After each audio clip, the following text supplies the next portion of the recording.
and welcome back to a very unique video. I believe I'm the first person to do a full playthrough, physical, not digital, of Seawolf Solitaire by Javier Rubio Torres. I did a unboxing a while ago on my channel. Please like and subscribe if you haven't already. And this is Seawolf Solitaire by Javier Rubio Torres. Now, the game is basically where you play as a lone U-boat, and there's missions and such that you progress through. And this game is just so cool. In my opinion, it's so much easier than DVG's U-Boat Leader, which we will be playing. And I may make a few errors in this playthrough. Please let me know in the comments below. But let's get into it, and I'm going to show you how it works.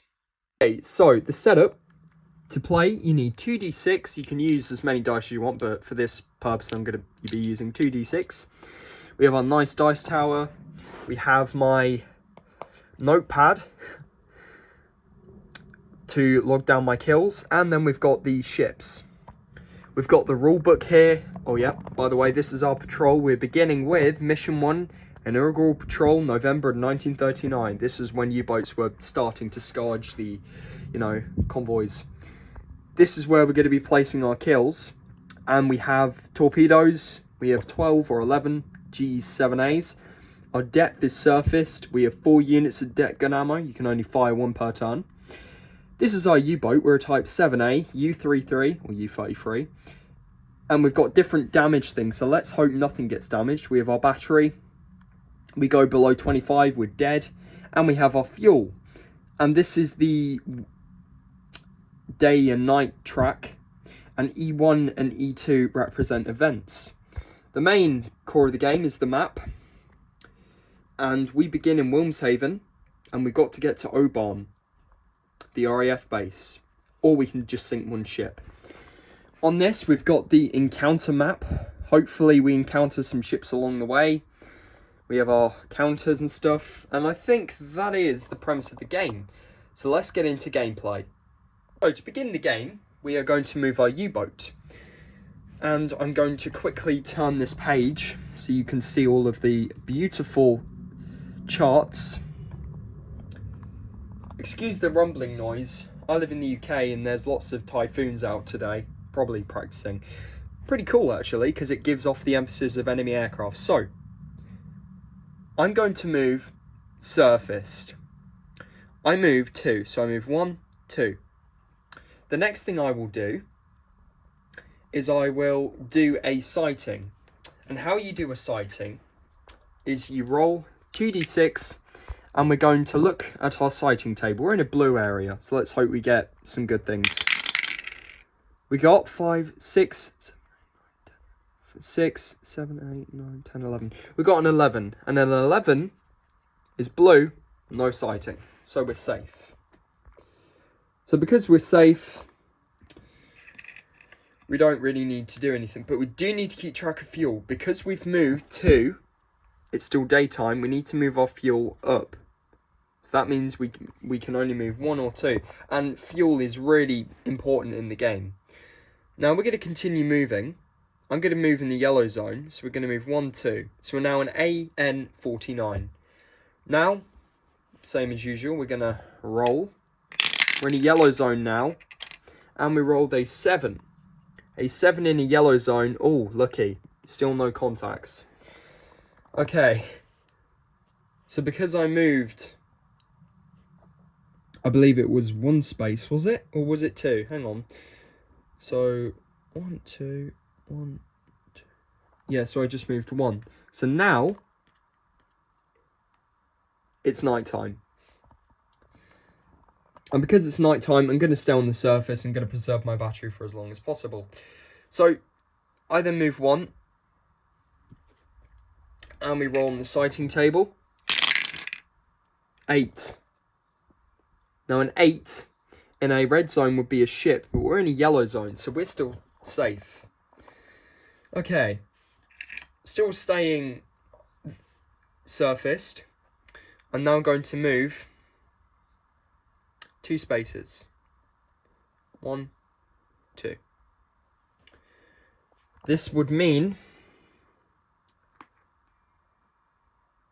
that the fuel is depleting. We've still got a while to go yet, and we're nearly at O-Bahn, which is good. So now we're going to roll on the sighting table, and we're in a red zone. It's still night time. And we roll the 6. Now a 6 in a red zone is nothing. So far, it's been a pretty quiet patrol, but I have a feeling it's going to spice up as we go along. On my next turn, it's going to be daylight, so I'm going to submerge. And I'm going to place my depth at submerged. And it says here, for every turn you submerge, you spend 50 batteries. So we've submerged, and we can only move once submerged. So battery goes from 100 to 50%. And I'm going to choose to move once. It's now daytime, bearing in mind. So it's now daytime, okay. We're in a red zone. And we rolled a 7. Now a 7 is luckily nothing, but I wanted to submerge just in case. Now the problem is, I'm going to surface on this next turn, and we place the depth at surfaced, and I'm going to choose to move 2 spaces. So I move 1, and I move 2. Nearly at O-Bahn. The fuel, it's still daytime, by the way, goes there. So we've still got a while to go, but you need to keep track of fuel because it's very important if you don't. That's why I like to submerge. So for every turn, the battery goes from, because I submerged and I moved my turn, the battery goes from 50 to 75%. It's now daytime, and we are in a red zone, so we roll. Oh, what do we got? We got a 5, 6, 7, 8. So we've got an 8, and we are in a red zone. It's daytime. Our first contact. Nice. So now we've got our first contact. I will ring out the alarm. And we have sighted a convoy. We don't know what it is, but we sighted a convoy of ships. So now what we do is we flip over to the ship table. Okay, now we're going to move on to the encounter map. And this is where I'm going to cut off. Okay, so we have encountered a ship. Well, we think. So now we're going to roll 2d6 and let's see if we got a contact. Oh, we definitely got a contact. So we do have a contact. Now we roll to see what ship it is. So we consult to the ship table. So we roll. Again, sorry if it's a bit jerky in places. We roll the 4. Now the 4 is the Pennsylvania, which is a steam merchant, medium, hull 3 points British. I'm not going to go after that because it's a 3-huller. Maybe when, you know, I get a 1-hull ship, we might attack. So now we're going to cut back to get into O-Bahn. So I'm staying zoomed in for this because we don't really have much things to surface or do. So unfortunately, wasn't going to attack that ship because 1, it was a 3-huller, and 2, I would have maybe been damaged. The ships can't fight back, but guess what? The escorts can, and we will get to that in another video. This is a part, so we're gonna do mission 1, mission 2, and mission 3, and then the campaigns. So we are here. I'm going to choose to move 2 spaces now. I'm going to move 1, 2. Okay, so I've moved 2. The battery is now at 100% because it's full turn. And because I've moved 2, it's now nighttime and we have an event. Okay, now an event is E1, so you consult to the event table. Let's hope I get something good. 8.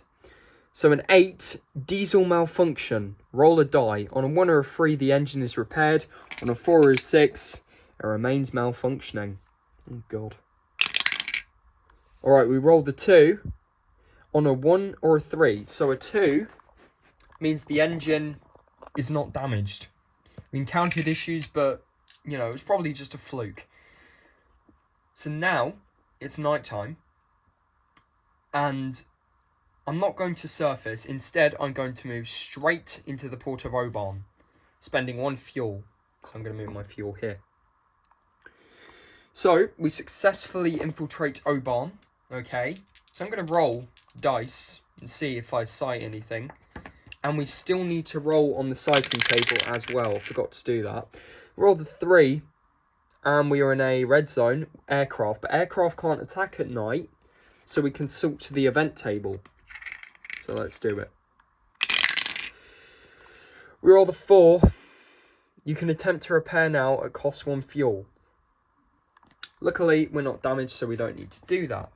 So now, because we've done Oban, I'm going to show you what happens when we reach our target. So we successfully, come to the port of Oban. I don't think you can read it, but roll a die. On a 1, we get 0. On a 2 or a 5, 1. On a 6. So we're going to roll a die now, and we'll see what we get. We roll 1 die to see what we get from this mission. We've got a 5, and a 5 is 1 victory point. Unfortunately, we haven't sunk any tonnage, so we have successfully completed the mission, but we just got 1 victory point, and I'll note that down on my little pad there. Okay, now we need to get back, and this is probably where we're going to encounter some issues, because we're not low on fuel, but we're getting there. Okay, heading out the port of Oban. On our next turn, it's going to be daytime, but I'm not going to submerge yet. Instead, we move out, so we move 1, 2. So I move 2. It's now daytime, and we roll for sightings. We don't need to roll for events anymore because, we're not really at that stage.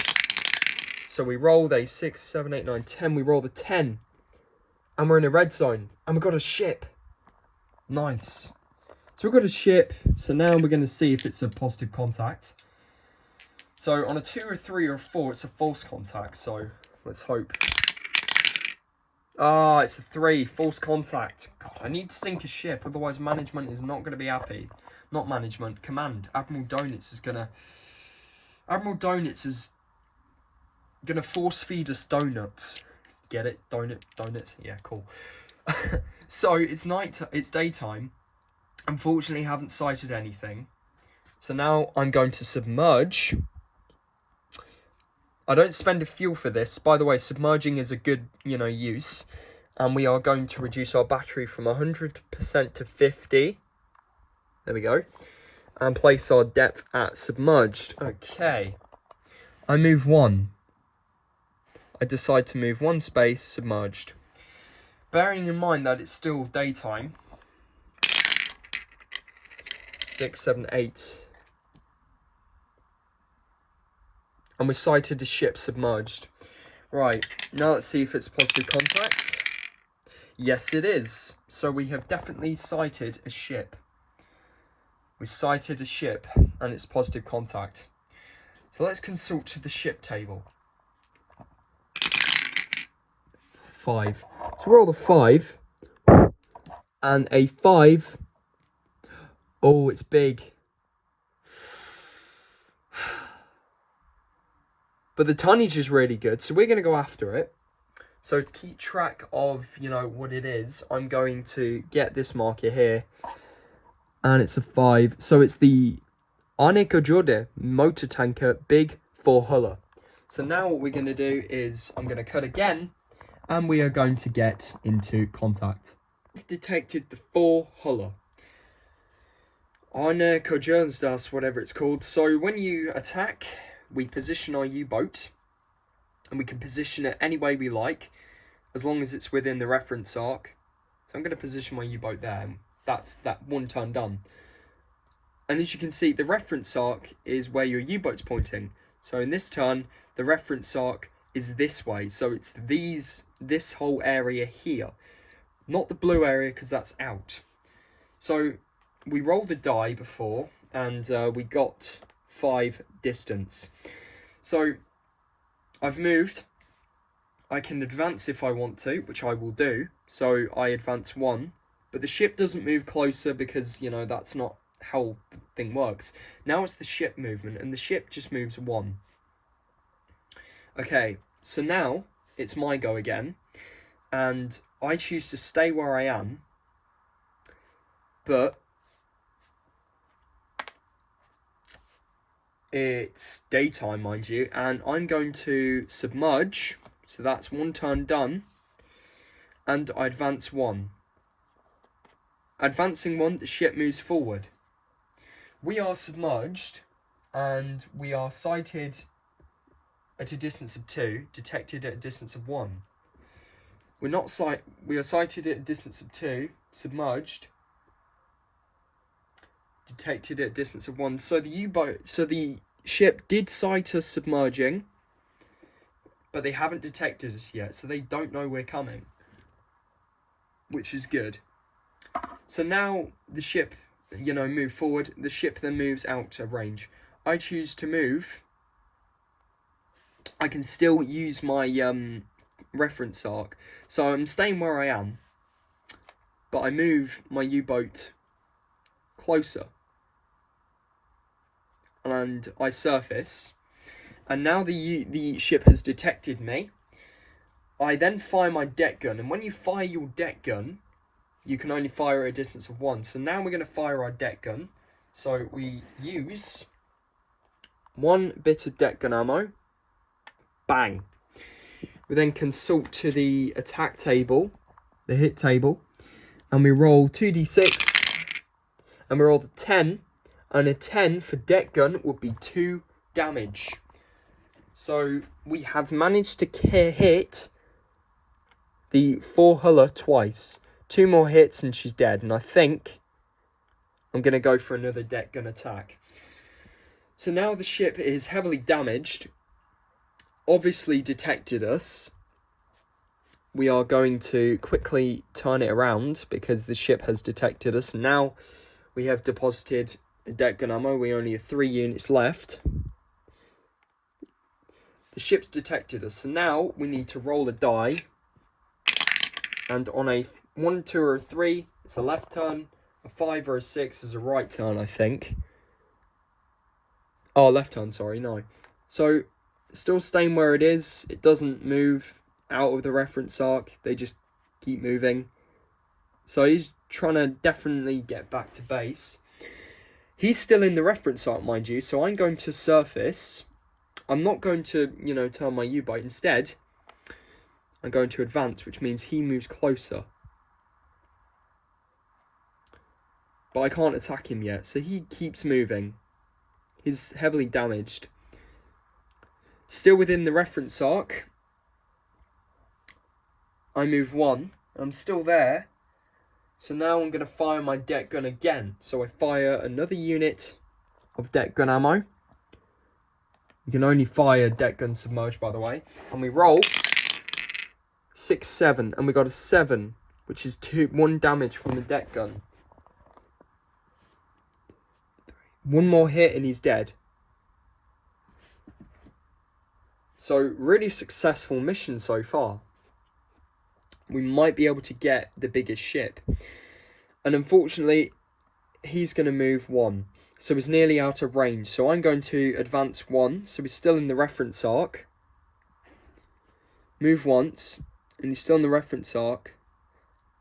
But I'm also going to move 1.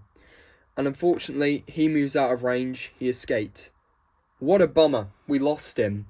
We lost a massive ship which we damaged 3 times. Oh, what a shame. Oh, well, command won't be happy. So let's reset and let's continue our descent home. After that unfortunate encounter with the massive ship, which we weren't able to destroy, and please let me know if I did that wrong, Javier Rubio Torres, if you're watching this. I think we were there. Yeah, we were. So, we have now surfaced on this turn. I'm going to choose to move 1 space. Still daytime, mind you. And because we're surfaced, the battery is recharging. We're on the sighting table. And we're on 8. Now an 8 on the sighting table. Oh, we sighted another ship. Oh, This might be a one-huller. So we've sighted an enemy ship. I'm going to see if it's positive contact first. It is indeed. It's a positive contact because we got a 5 and that was nearly a 4. So we've sighted and detected a ship. Let's see what it is. We will roll. And we roll the 2. It's a one-huller. No way. It's a British one-huller stanbrook. I'm definitely going to go for that. I'll be back in a minute. Let's go. Right, so I am ready for positioning. So, I've chosen to put my U-boat here, and my reference arc will be this area here, this bit, like these 3 sectors here. We then roll a dice.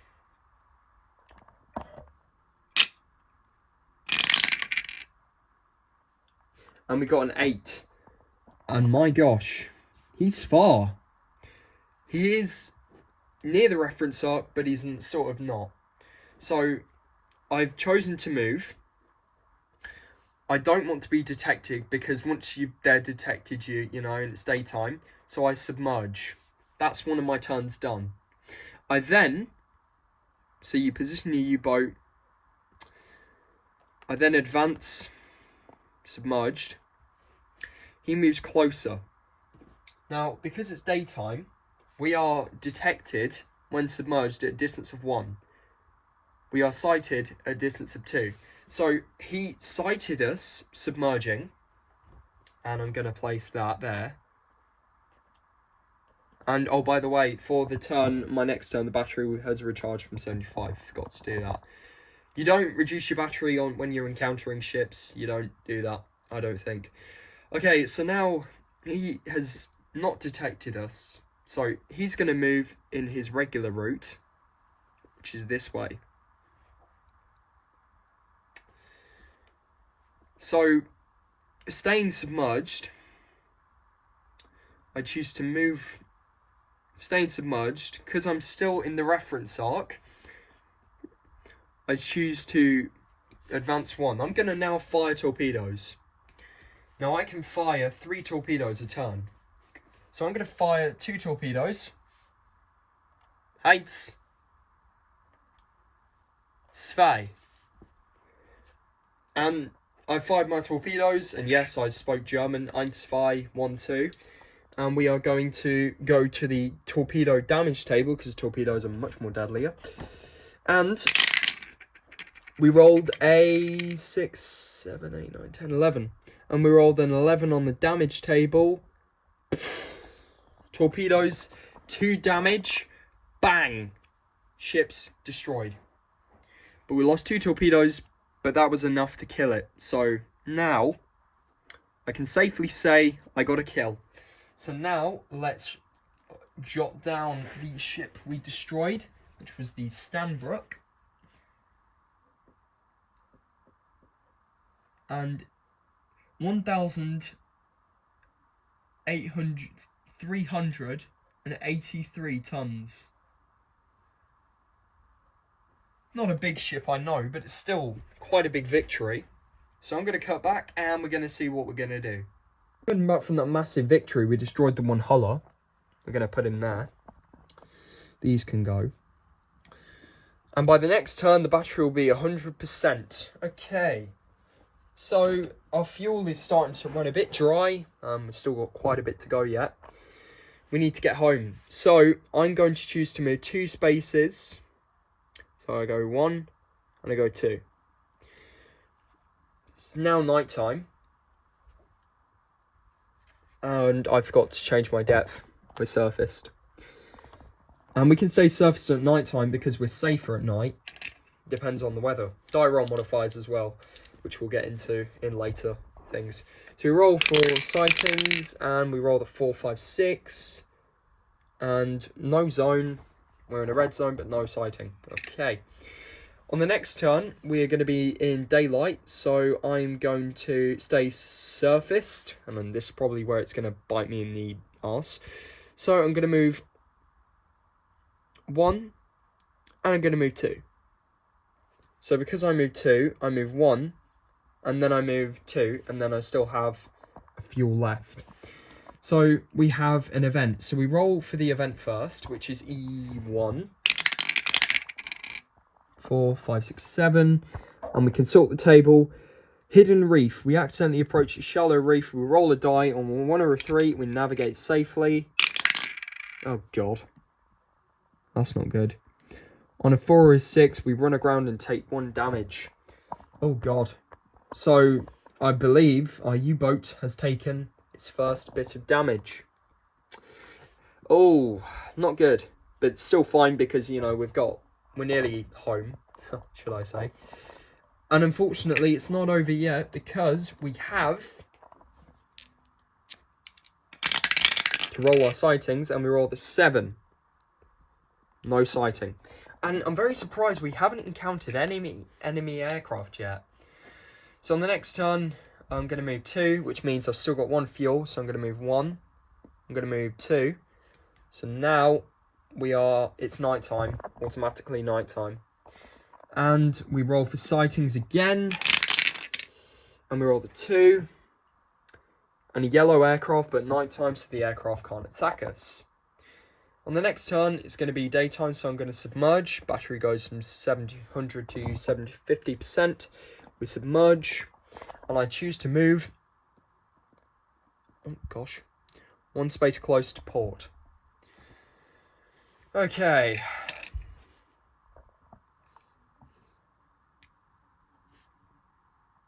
So it's still nighttime. And we rolled an 8. And if it was a red zone, we would have sighted a ship, but we didn't. So, yeah, we're safe. So I surface. And I'm going to move... Hang on, let me calculate this. Yeah, I'm going to just move 1 space. Closer to port, guys. We're very close. And the fuel would go there. And we've got an event, E2. Oh, these are the worst ones. 7, 5, 6, 6. You can attempt to repair now at cost 1 fuel. You can't repair damage, by the way. You can only repair, you know, what damage has been done to your U-boat. And I'm not going to spend my fuel on, you know, petty little repair. At the end of this turn, the battery will be 75%. We're not going to recharge because we'll sink. Okay, and I'm going to move 2 spaces to port. 1, 2. 1 more space and I've won. Okay. We then consult the event table again, and we roll the 4. Fuel leak. Lose 2 fuel. Oh, God. 1, 2. Which means I have 1 more fuel left. But we need to do a sighting. Because, you know, it's still nighttime, surprisingly. 6, 7, 8, 9. And no sighting. Okay. Now we're heading into the, you know, reserve units. And this is where your fuel will run dry, and we're just going to move 1, and we have arrived at port. But just like das Boot, 6, 7, 8, 9, 10, 11. We consult the table. Hull breach. Roll a die. Oh God! On a 1 or a 2, the breach is patched up. On a 3 or a 6, water intake. Yep. So we have had a leak, but luckily we've returned to port. So let's see how we did. So the first patrol is a severe setback because we got 1 to 2 victory points because, you know, of the tonnage we sunk. That is Solitaire by Javier Rubio Torres. We sunk 1 ship, which was a stanbrook, which is 1,383 tons. The next mission will be Black Veil in February 1940. So if you enjoyed this video, I know it's quite a long one, please skip if you want to go to the different parts. I'm not sure how to do timestamps yet, I'm still getting into making videos and such, but anyway, that was Solitaire. The next video will be DVG U-Boat Leader, and that will be a much more complicated one. Apart from that, enjoy.